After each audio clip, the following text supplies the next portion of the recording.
Hola everyone, welcome to Open. I'm Rhina Valentin, your host of Café con Leche every Friday. Only a couple of weeks back, you and the rest of our viewers joined Dr. Bob Lee, Darren Jaime, and myself in celebrating 2 decades of Open on air. For this very special episode of Open Friday, or as I love to call it, Open Friday, we want to dedicate some time to honoring the guests we have had the privilege of hosting. And throughout the years, we've welcomed an array of incredible individuals from diverse backgrounds and all walks of life. Our stage has been graced by everyone from authors to professionals in the entertainment sector and the creative talents featured in our Open Artist Spotlight. Today, we honor all of them on this very special presentation of Open Friday 20 years. So, sit back y prepárate. All this and more is headed your way because now we are officially open.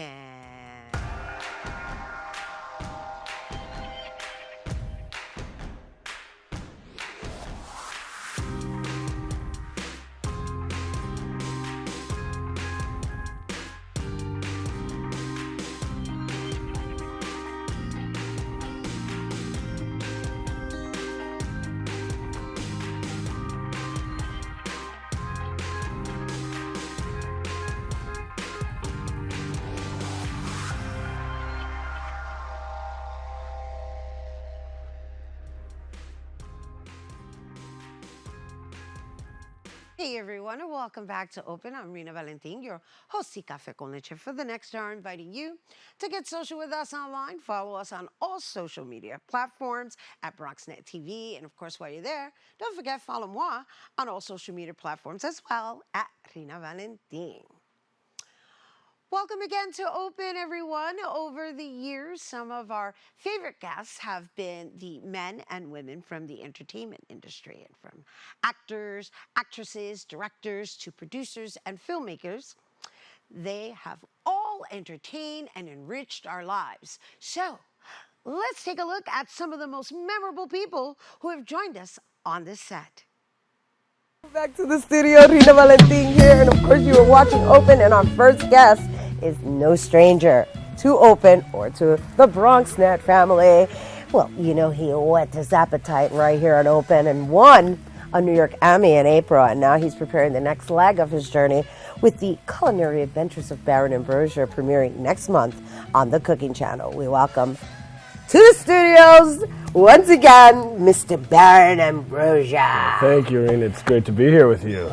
It's really good to have you back home. Of course, it's a place I'm very happy to be. And what is this beautiful thing we are carrying with us? This is the New York Emmy we received for on camera for Baron Ambrosia in Bronx Flavor. That's hot, that's hot. A show that started right here on your Friday segment of Open. Yeah, let's talk about that. Well, it's been great. I mean, when we came to Bronxnet, I approached Michael Maxnabi with just I had a little video podcast called Underbelly, which I played myself, Baron Ambrosia, and would go on different adventures, different cities, different countries, and it was just self-funded, little 10-minute thing.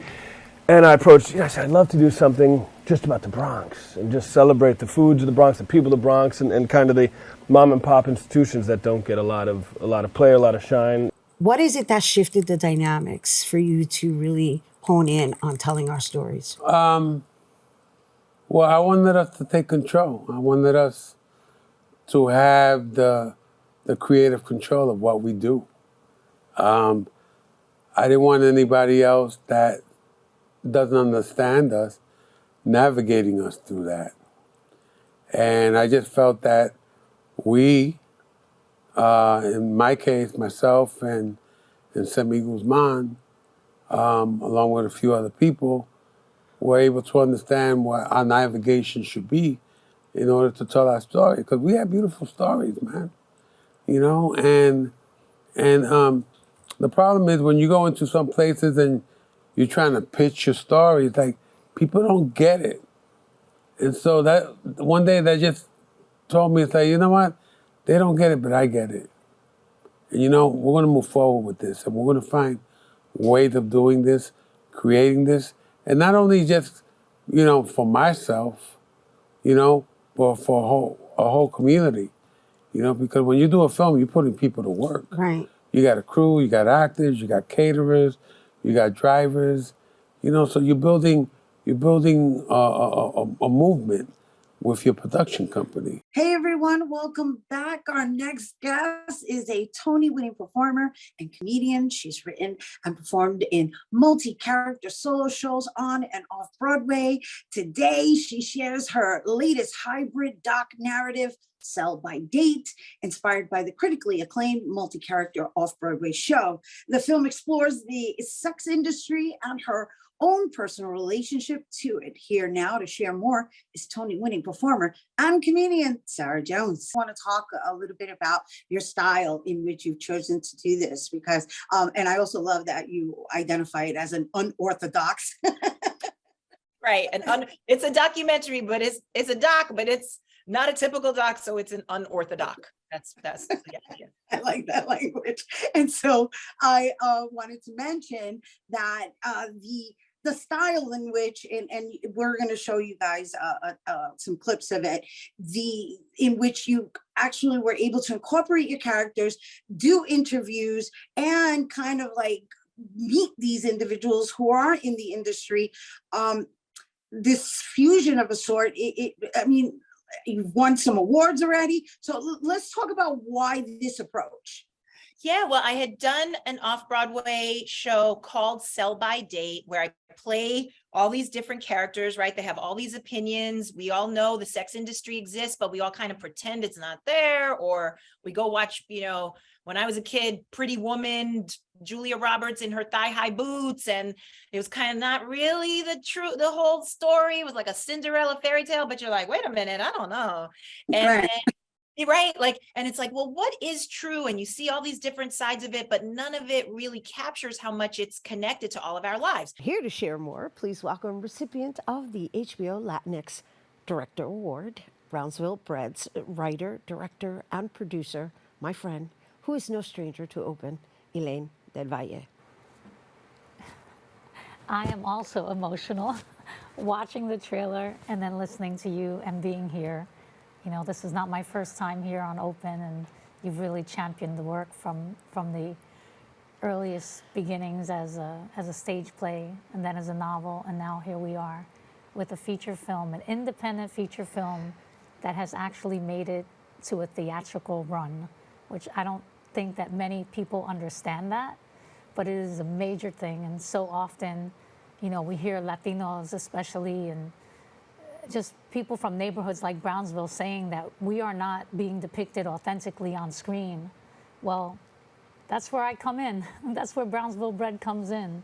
And that's what I think is really hitting people so much at the center of their heart, and really penetrating, is the fact that they're seeing how raw and how honest this depiction is, and the beautiful acting with practically unknowns, although we do have Broadway stars and amazing actors.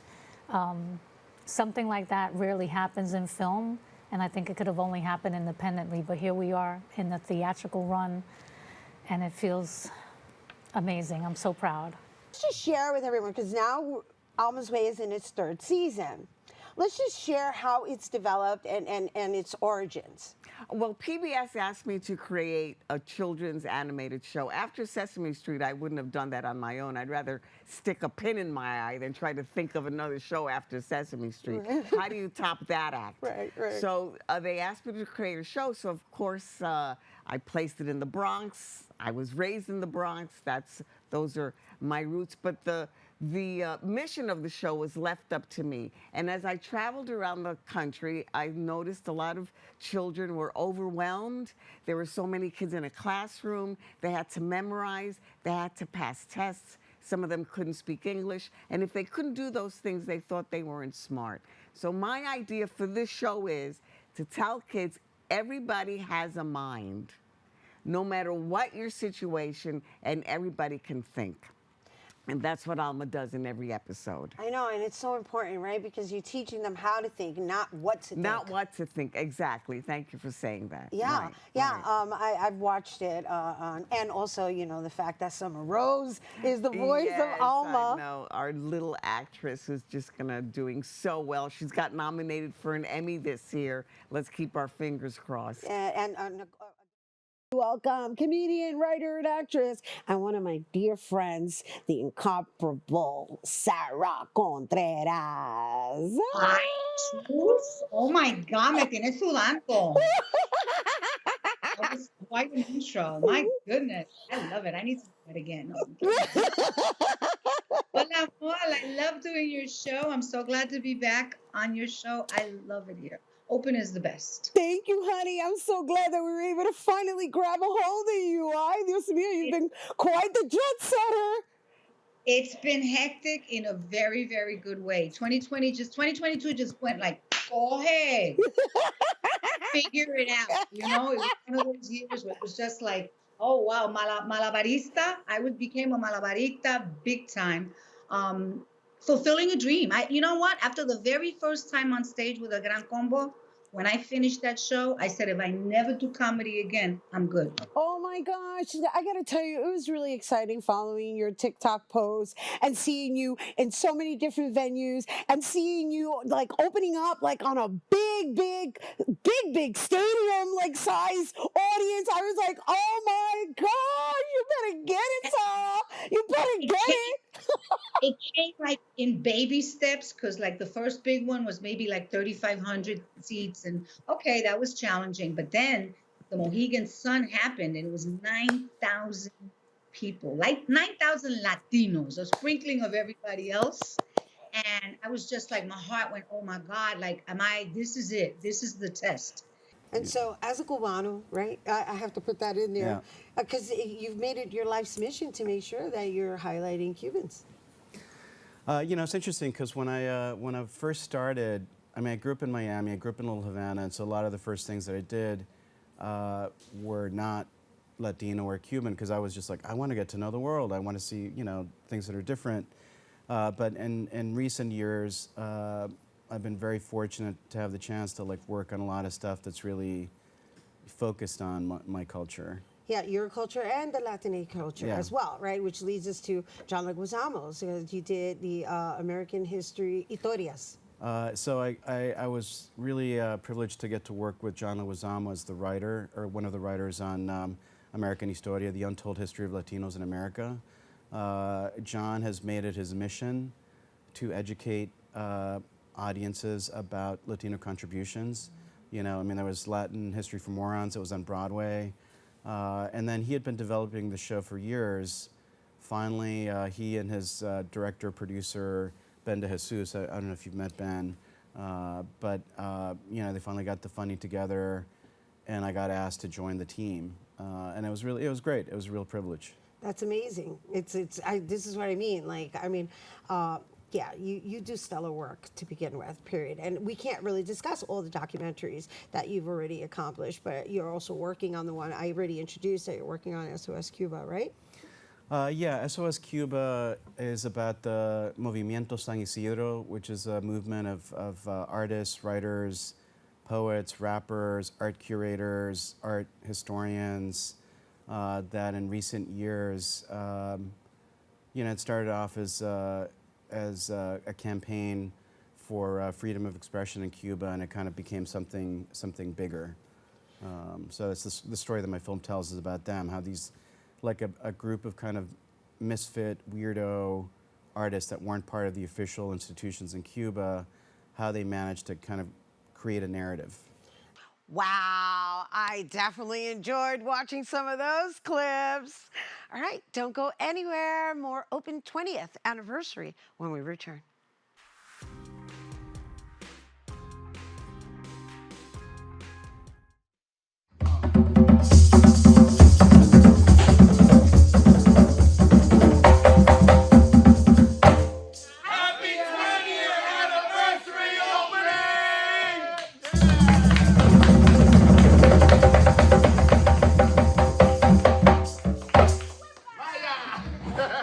Rhina Valentin Open.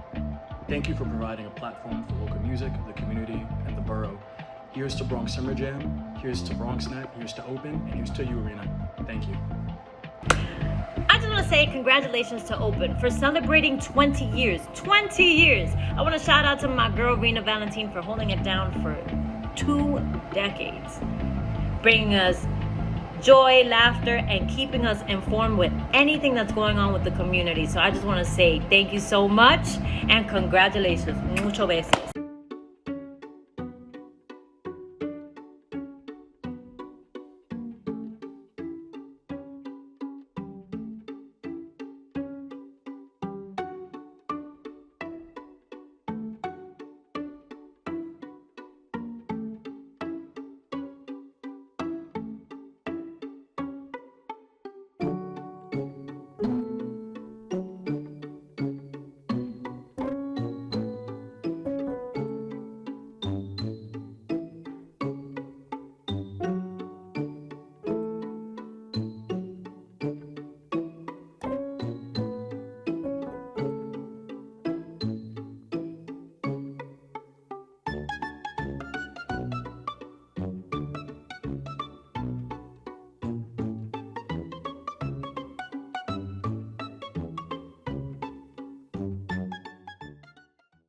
We're gonna start the show right now. This is my favorite part. Ready in 5, 4, 3, 2. Hey, this is Angel, and I am one of the instructors for the in-studio production. Here at Bronxnet, we offer classes that can help you elevate, expand, and start your television career. All you have to do is sign up at bronxnet.org/education.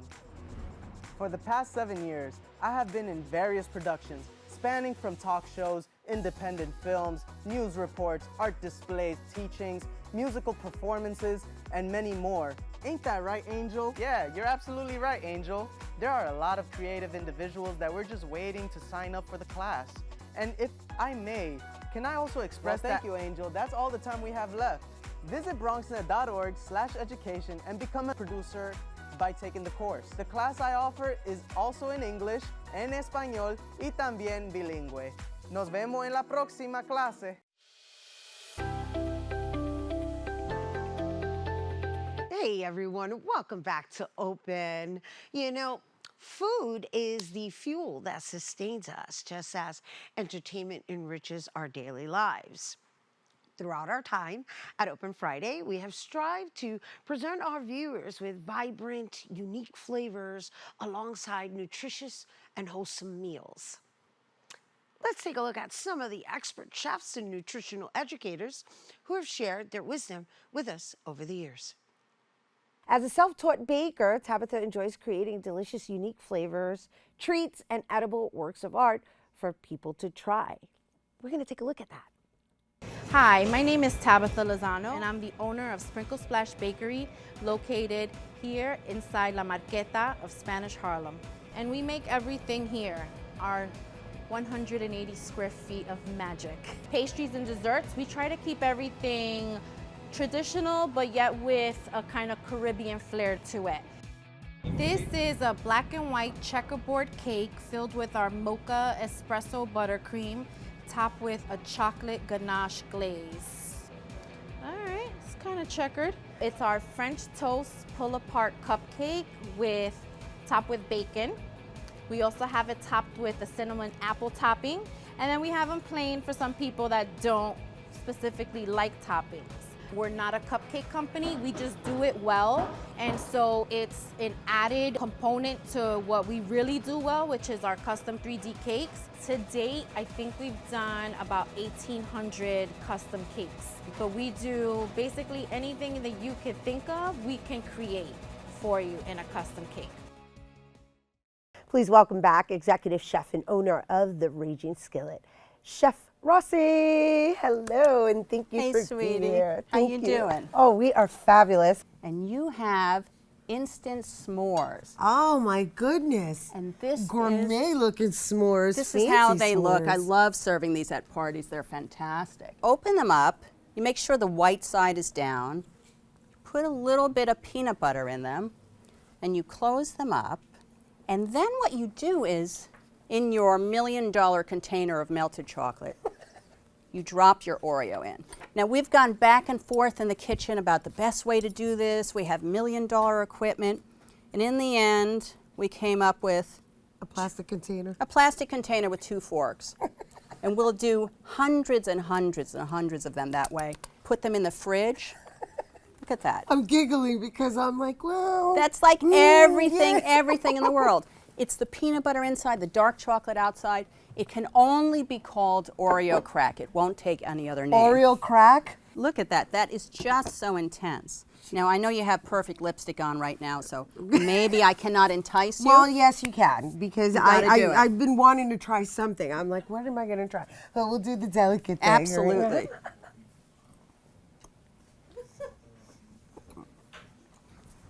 Whoa.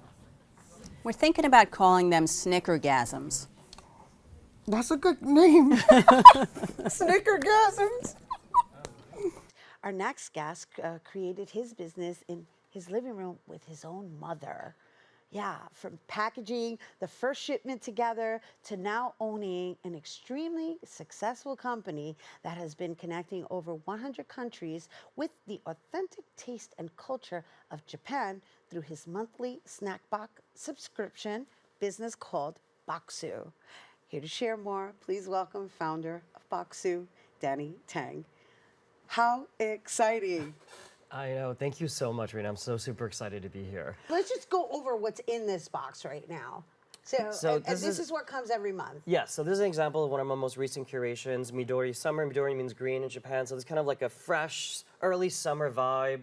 And what we have is, we also curate based on color, and we do it based on taste, size, like a balance of sweet and savory. And for this one, we have a good amount of matcha. We also have a good amount of just like different like green packaging and seaweed and things like that. And we have what we call a culture guide magazine here. Every month, we produce this ourselves. It's full color, we do our own photography, and we write our own copy about how to best enjoy the snacks, because it's all in Japanese. And so we help translate everything, common allergens, all of those things, yeah. Nice, so it's in Japanese and translated to English, and it describes the product, what's inside of it, and how you're supposed to eat it? And exactly, and we have a tea pairing every month too, so we include that and how to best enjoy everything, because Japanese people usually eat all of their snacks with tea. And so it's like a nice, almost like authentic experience and ritual as well. This is a Lay's Kobe beef ribeye steak potato chip. What? And so you can see this package is just so delicious. There's like a steak right on it. And it's got, like, you can smell it, try it. But it's not so made with yummy. steak, right?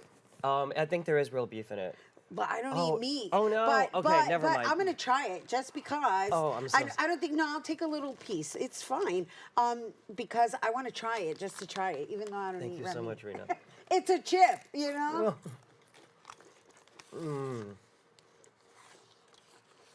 Kind of makes me question why I give a red meat. Here to share more, we welcome vegan chef and nutrition coach, Chris Loudermilk, aka Chris the Bronx Vegan, who is no stranger to open. Pero, this is the first time we have you in person. I know. I'm so happy to be here. Thank you for having me. Something to indulge in. And then, you know, when folks think about like pies, it may be far from them to understand that this is vegan. You know, you can make it this way. You have some sweet potato filling. And then I did a pecan streusel on top. Okay, this is a sweet potato casserole? This is a sweet potato pie inspired by a sweet potato casserole. Yes. And I was just like, let me just zhuzh it up for today. Well, Let's because see. it's got potato in it? It has sweet potato in it. Oh, Don't do that, Rhina. Wow. And that's my recipe that I came up with, that I've tested, that I've tried, and did so many different things with. And I was like, you know what? Let me do a little streusel for today. Have it all. Wow. All right, but you can keep talking while I just have another. I'm double dipping again. So I am known for my sweet potato pies. I'm known for my pumpkin pies. Bronx Vegan Bazaar is returning this spring to the Andrew Friedman home. And here to tell us more about the new season, we welcome back to open founder of the Bronx Vegan Bazaar, Ra. Welcome. Hola, Bella. How are you? Oh my gosh, we're so happy to have you back. Thank you. The, what is it? The vegan? V-locator. The V-locator, which basically identifies different vegan spots that are maybe under your radar, right? Mom and pop shops that are in your location. And you don't know. Yeah, I love that. I really enjoyed having him, and I think it's a wonderful concept. And then after him, we had. This is Gracie from Gracie's Kitchen, who you can now find at the Bronx Terminal. So you have here a thyme and jalapeno. Okay, so I just want to pull it up in case the camera can. So this ring thyme. is Okay, here we go. Right here, thyme. With the ring. Yeah, with the ring. But really, it's about the thyme and the jalapeno, which is a very fascinating combination, right? So it's got a little kick to it. It has a little kick to it, so you want to dilute that, but it supports respiratory, it's antimicrobial, so it supports your immune system, it boosts circulation, and it clears congestion. So do you think I should drink it without sweetening it? Some people would add some honey to it, but I'm going to taste it. These are mine. That's why I'm tasting them. And this should be warm, but I've been on the road, so. I don't mind it at all. Right, it's like sophisticated. I don't think it needs to be sweetened at all. I agree. She's not just satisfying everyone she feeds, she's creating a movement while changing the narrative around eating vegan. Everyone, please welcome executive chef and founder of Restaurant, Chef Gigi Lawrence. Thank you. The jerk mac and cheese, which I'm going to pull out right now and so show everybody. This is our buffalo smack and cheese. So we call it smack and cheese because it smacks your taste buds. Taste it with me? Or? Sure. Okay. I mean, it is your cooking, right? Right. So you want to get a piece of chicken and dip it in the. This is edible, so you can eat that. That's cilantro, right? Yes. I love cilantro. And this is our buffalo smack and cheese. Smack and cheese. Yes. Should smack your taste buds. Because it smacks your taste buds. Let's see if it's going to smack mine. It already smacked mine. That's why I wanted to try it without the sauce. Okay. Okay, oxtails and butter beans. Yes, and it's called oxtails. It's vegan oxtails. It's a play on oxtails, but no animals at all. And we pair it with our butter beans. And we use the browning, the oxtail seasoning, a little bit of barbecue in there. And the oxtails are pretty big, so if you want to break it in half, you can. Okay, so I am going to taste it. Normally, I wouldn't be eating oxtail because, you know, I don't eat oxtail. So it's kind of like jarring to know that this is not. You're going to love it. Okay. I promise. But I don't even know what oxtail tastes like. It's okay. You don't need to. You have the vegan version right here. This is amazing. Thank you. So I started my journey because I was on a natural healing journey. I actually was able to, through this lifestyle of eating this way and consuming the cold pressed juices, I was able to eliminate 2 fibroids naturally. I didn't want to have surgery. I didn't want to be on medication. And I saw a lot of people on Instagram, well, not a lot, but a handful of people on Instagram speak about how they were able to eliminate different kind of dis-ease from the body through the raw vegan lifestyle. So I said, well, I'm gonna give it a try. I'm gonna stick with it for as long as it takes. I really believed in my heart that it was gonna work for me, and it did. 6 months into the journey, I eliminated 1 fibroid, and 9 months in, I eliminated the second one. Well, congratulations. Thank you. Fresh organic ginger. Okay, so wanna this is try? the one. Let's Yes, shake it I up a do little want it. bit. I'll shake it up. First of all, we all love juicing, right? Yes. But juicing isn't just a trend. It's really about what you're putting in there and combining, right? So yes, it has to taste good. Yes. Right? So what's in this? So Apple that one lemonade? is apple cider, lemon, and ginger. It's okay. I thought I had a napkin. It's okay. It's okay. Oh, there it is. I was like, I thought I had a napkin. It's delicious. Anything that has ginger is delicious. I'm a ginger lover. Yes. Now that's a trip down memory lane. That makes me really hungry. All right, stay tuned. There's more Open 20th when we return. Happy anniversary to Open here at Bronxnet. Congratulations once again to you, Rhina, for the amazing work that you have been doing at Bronxnet for over 20 years. Thank you for making NYC Celebrates Women part of this community. Thank you, Bronxnet. Happy 20th anniversary to Open. Congratulations. What's up to my girl, Rhina? Hello, hello. Happy 20 years to Open and to my girl Rhina, who's been part of my culture and life of the Bronx for 20 years. We're Open. There's nothing that I didn't know about anything when I did not have Bronxnet running and had her on open, rolling everything through, letting me know like who, the what, the when, and the where, and the what is happening in the Bronx and beyond. Celebrating 20 years of open, congratulations, giving opportunities to community members and making the connections that need to be made to keep things elevate. Happy 20th anniversary, Rhina. I am so excited for what you have contributed to this Bronx and to this city in these 20 years. Felicidades.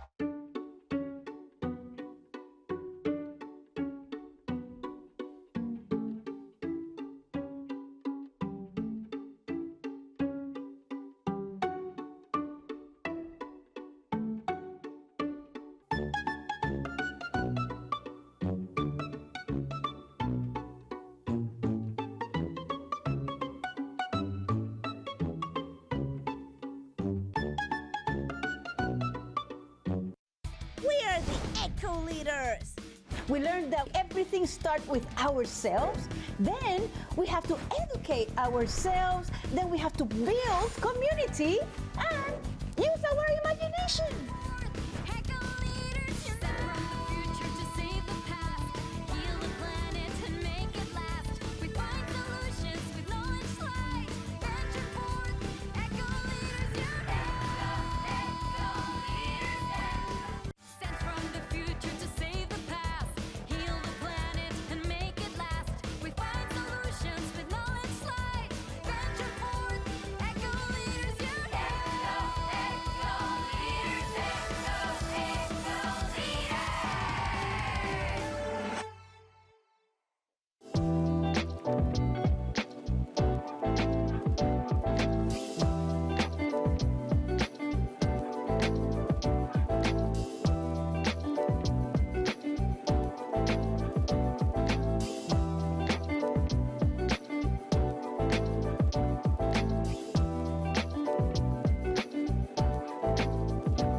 Hey everyone, welcome back to Open.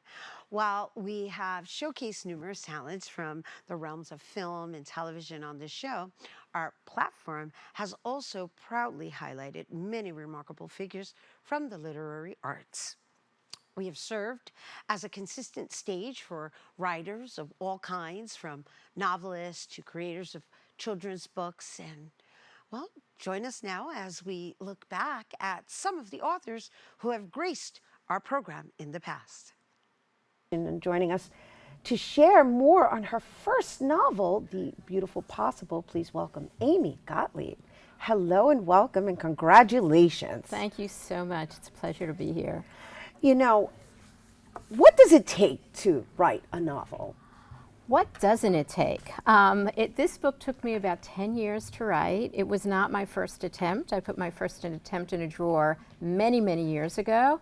It took about 10 years of writing many, many drafts, some missteps, waking up at 4 in the morning before I had to go to work, revising endlessly, and at one point I had to start all over from the beginning.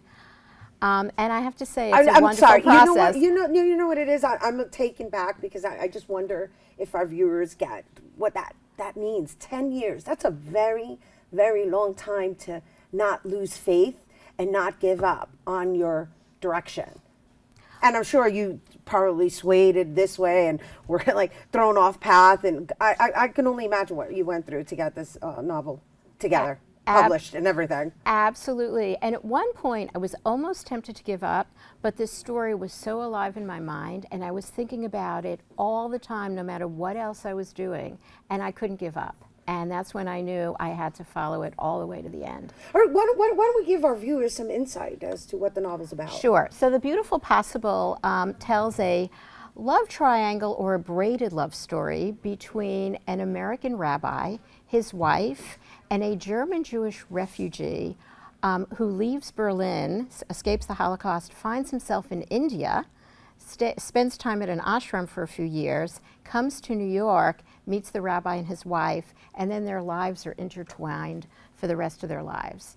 And it goes into another generation. So, did you have to travel to gain more insight of these stories, or is it based on a lot of research? So I wish. Ironically, I have not been to India yet, and my readers are very surprised I haven't been there. So now that I've written the book, I'm hoping to go.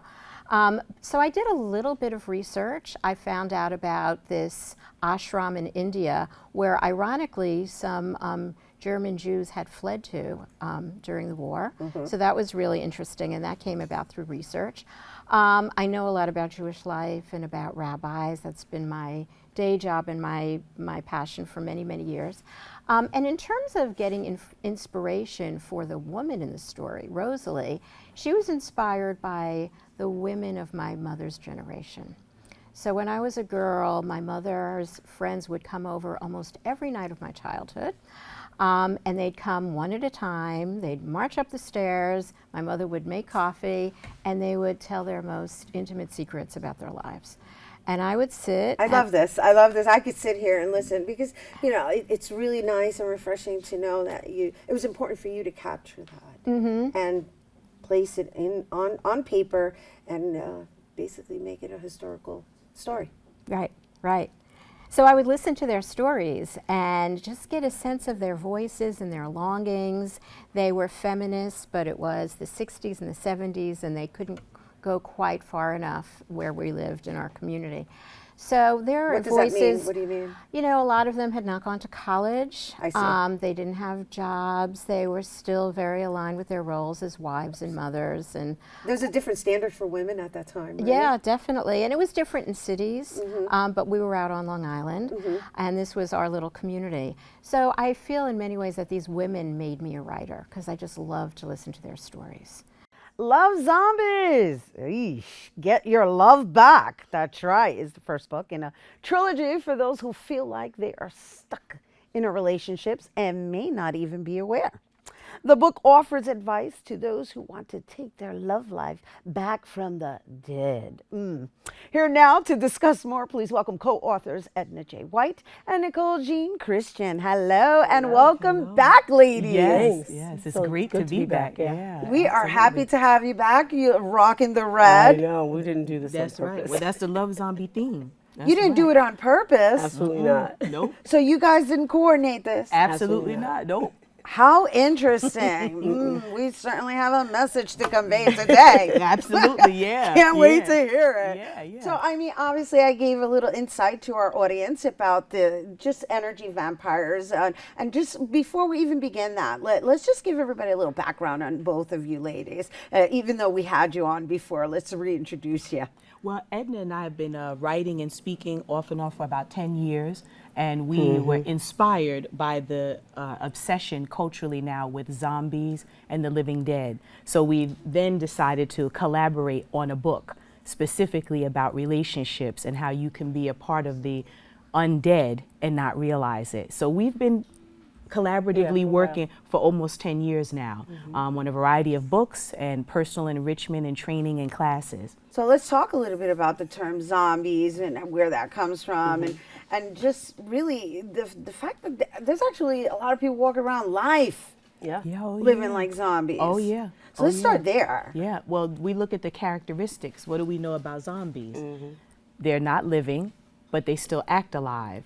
They eat brains, or they take your life energy and your blood and your thinking, and they always want more. It's an insatiable desire for more, just so that they can continue what they're doing, not necessarily as it relates to you. The other interesting thing about zombies is usually when a zombie attacks, they turn you into a zombie. So they take your energy and make you like them. And that's the difference.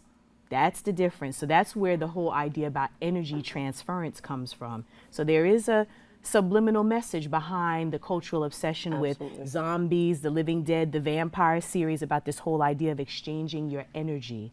And then the person uses that and then makes you like them. You know, it's a very fascinating topic. It's a very fascinating topic because it's almost like this invisible energy exchange that people are not even aware of, right? So, okay, so there's us as human beings, right? And this shell of a vessel. I know I don't want to go too deep. It's true, but it's true. That we're laughing because this is how we talk about our ideas, just like this. Yes. Our first guests are a mother and son duo making a big impact in the world of storytelling with a 6-part series of books titled The Whisker Gang, which tells the story of a group of furry friends who scurry about town doing great deeds for their community. And Jax, at such a young age, is extremely proud of writing his book series and is currently working on writing his 7th book. Actually, I believe it was just recently released. His mom, Brooke Bean, is a storyteller, publisher, content creator, podcast producer, operations manager, and author with over 20 years of television and digital media experience, and she currently oversees the Audible Originals third-party scripted content and podcast team, where she produced the best-selling audiobook Force of Beauty, a Newark family memoir by Nikki Taylor. She's also written for online magazines and published 2 novels. Everyone, please welcome young author Jackson Dean McMillan and his mother, Brooke Dean. Hi, how are you? Hello and welcome. Wow, wow, wow. Quite the accomplishment. Congratulations on your newly released episode, right? What is this, number 7? Yeah. Number 7. Number 7. Number 7. And how old are you? I'm 9. You're 9. And how long have you been writing now? 2 years. 2 years. This is amazing. Okay, you're an inspiration, not only to individuals your age, to people like myself who haven't even written a book yet. I mean, I'm publishing a few anthologies, but still, you're taking the time to tell some stories here. Now, let's talk about the style of stories that you're telling. Well, the style, it's like positive vibes and like to get kids to do positive things, not like be mean to anybody or anything like that. It's all about positivity and love and everything like that. I love that. And I love that you use different animals, right? Because that's kind of like showing the differences, right? So do they share their differences in finding their similarities? Well, I mean, the diversity was including a human into the Whisker Gang. Ah. Because there's a cat, there's a dog, a fox. And so we were trying to think of what could be more inclusive, and it's like a human being. So Jax is actually the diverse person in the Whisker Gang, so they welcomed him in. So, Brooke, you know, I deferred to him immediately because he's the author. Right. And you've been basically blossoming this. And I just wonder, right, obviously I just introduced all of the background, all of your background and all of your skills, I should say. What inspired you to serve your son in this capacity?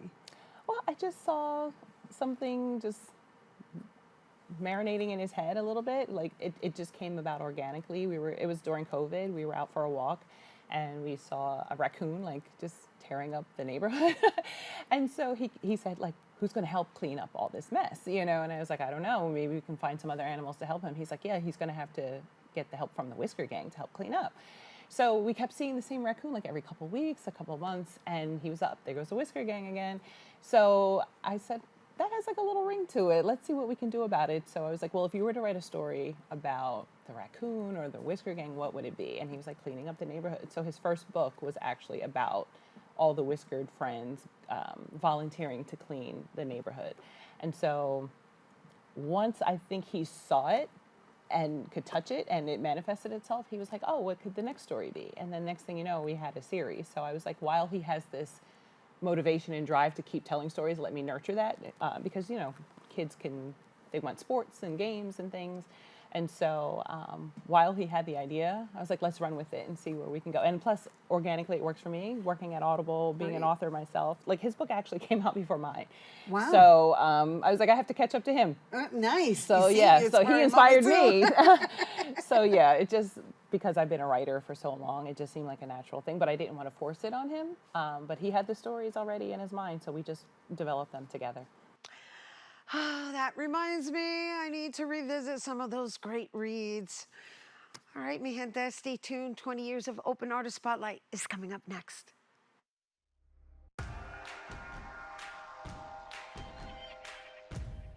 Yo, it's your birthday. Go shorty, it's your birthday. Happy birthday, birthday, birthday? That's it. 20 years you have been here, led by the mighty, mighty Rhina. Happy 20th anniversary. Hey there, Open fam. Thank you so much for having all of us artists on this show. Congratulations to 20 years. Oh my God. Shout out to Rhina for having us, man. You really made it feel like family. All that Bronxnet does for the community has been unbelievable, and can't wait to see where the journey continues to lead you guys. Congratulations on 20 years. Woo! Happy 20th anniversary to Open. Wishing you many more. What's up, creative family? Discover your voice with Bronxnet Community Media classes. Are you ready to bring your ideas to life? At Bronxnet, we offer television production classes for community members ages 18 and over, empowering you to share your vision with the world. Get certified in field production, in-studio production, and our new exciting addition, podcast production. Once certified, you can create your own show to air on one of our 6 TV channels. It all starts with our free Unleash Your Ideas Masterclass, designed to help you plan your show idea and set you up for success on your production journey. This class is offered at the beginning of each month for your convenience.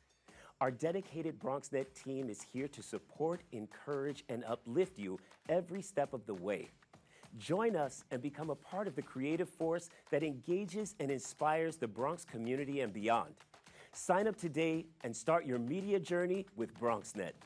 Visit bronxnet.org/education to learn more and register. Let's create something amazing together.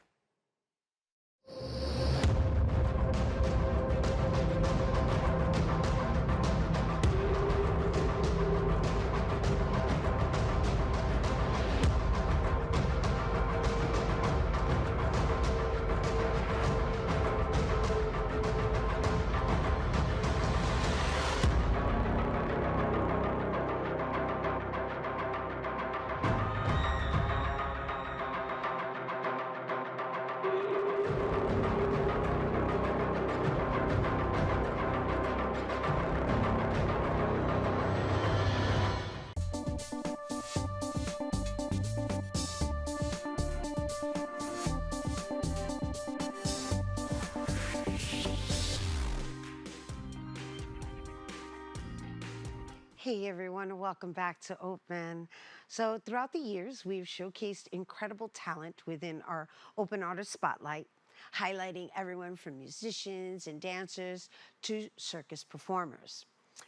It has been a genuine pleasure sitting down with each guest, discovering their talents, achievements, and the passions that drive their performances. I'm thrilled to present a collection of my own personal highlights, and I sincerely hope that they resonate with you as well. Some of these performances were quite memorable and will stay with me always.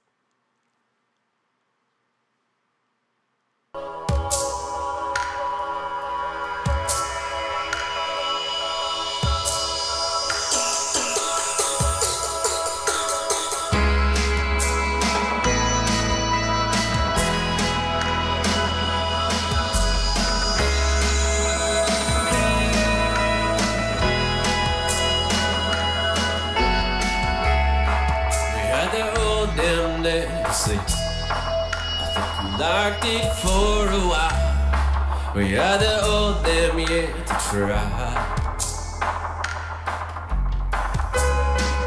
Now it's so busy, my dear. My ambition embodies missions out of my jurisdiction. From the era wherever will leave your body full of stitches. Grown women when we born, it ain't safe for a baby girl. Women make the world spin still, it's a man's world. I hail from the land where halos get rained on, and kings that reign will cause the storm. She tried to save her queendom, married for protection, but babies carry babies and the husband's the molester. Instead of trying to find a cure for AIDS, crusaders invade, teach Christians to kill gays. And I ain't trying to single out one denomination, but God is love, so how could you teach hatred and tolerate rapists?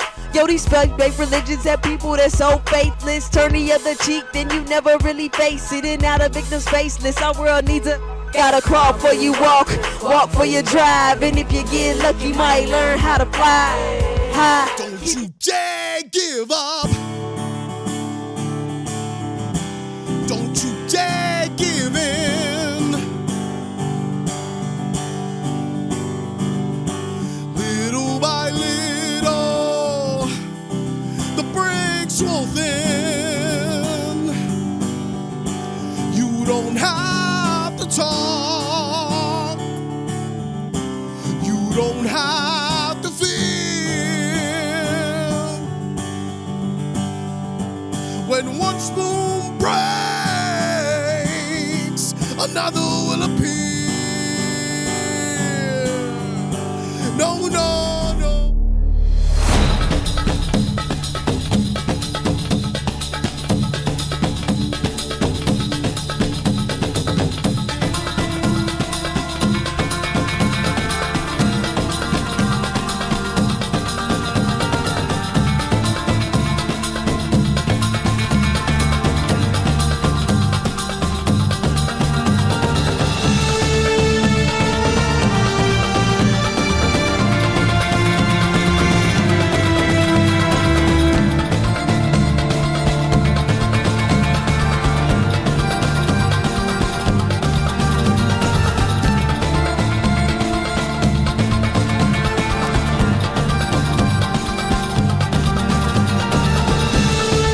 Put your hands together.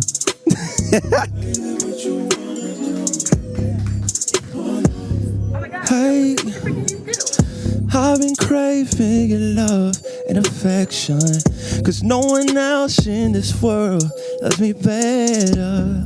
And I know we shouldn't do this, but I'm out of excuses. If you're down, then let me know, 'cause baby girl, if he's waiting at home and expecting you to hit his phone, girl. So baby, tell me what you wanna do. You know that it's all up to you. Oh baby, baby, baby, I won't tell it all, baby. Hey.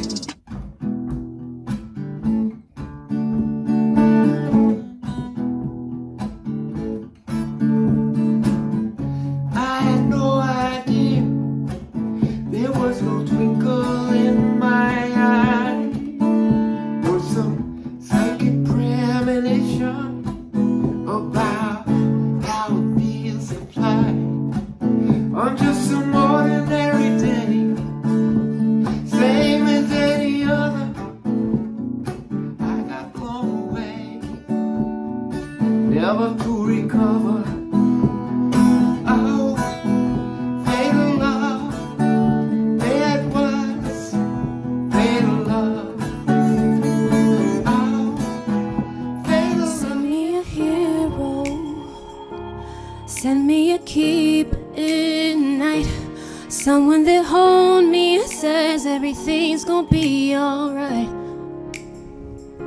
God, send me an angel, someone that loves me when I'm wrong, that's willing to change the cloudy skies to keep me warm.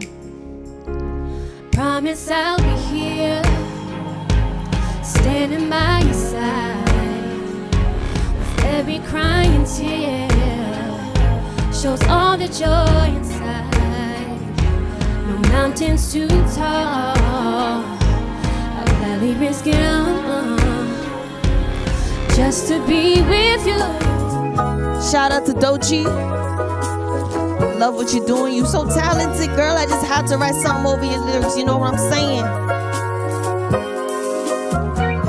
To be honest, honestly, to be honest, I'ma just speak so that you can see me. To be honest, I'm sorry that you ain't noticed. I'm sorry that your pain gets in the way of what your worth is. I'm sorry that you had to repress and I process what the hurt is, and now it's just surface. Like damn, I already did this here. here? Why the hell am I reliving this here? Didn't you do this before? Why you back on this here for? I said it was good, like honestly. Be bugging sometimes, honestly. I'm not nice sometimes, honestly. I'm a witch sometimes, honestly. Probably, honestly, see? But like, listen, I'm not a nice chick. I would never be a... As I turn the page, I look away from yesterday. It's all in the past, but eventually it catches me. And I don't wanna go back, but those crazy things play over in my head repeatedly. Messing up my head, reminding me of everything that went bad in the past. Yeah, I don't wanna go back there. It's a place filled with memories. I would rather stay right here peacefully. That's why I just can't go back. Tripping on the pain in the process. I should know that.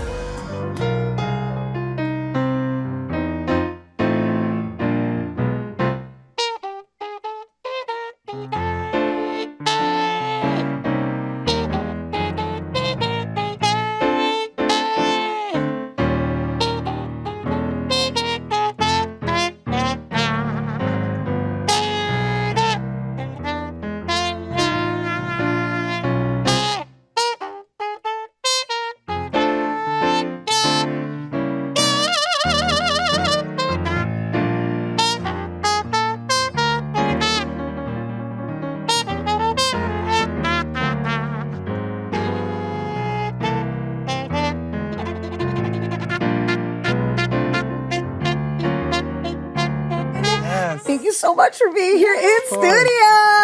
Wepa, Uptown Royalty.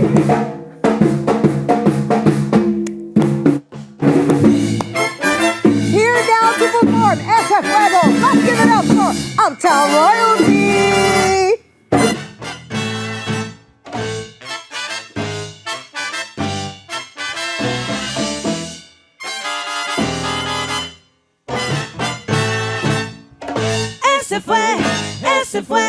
Ese fuego.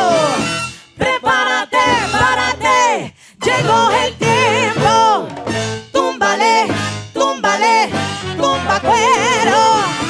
Con ese fue, con ese yo no quiero bailar sola, solamente contigo. La vida es única, se sentí todas las vibras solo contigo. Aquí, esta noche de ritmo, yo por ti y tú por mí. Ese fuego encendido.